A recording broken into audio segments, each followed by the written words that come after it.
Саламатсыңарбы балдар? Силер менен кайрадан көрүшкөнүмө аябай кубанычтамын. Кана баарыбыз бир жылмаюу менен жагымдуу маанай түзүп алабыз. Бүгүн 5 айынын 18-и, тема убакыт, апта күндөрү. Балдар, бул сааттын ар бир чыкылдаганы убакыттын өткөндүгүн билдирет.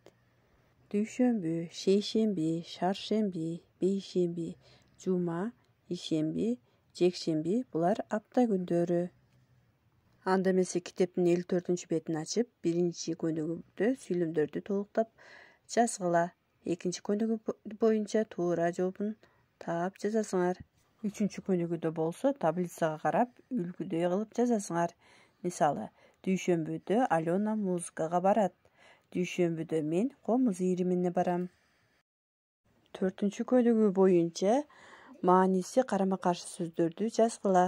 Мисалы, бүгүн, эртең, азыр, анан, эртең менен, кечинде мына ушул сыяктуу кылып жазасыңар. Берилген суроого туура жооп берүүнү да үйрөнгүлө жана эсиңерге туткула. Балдар, дептерге сулуу жана катасыз жазгыла. Анда мен силер менен коштошом. Саламатта калгыла.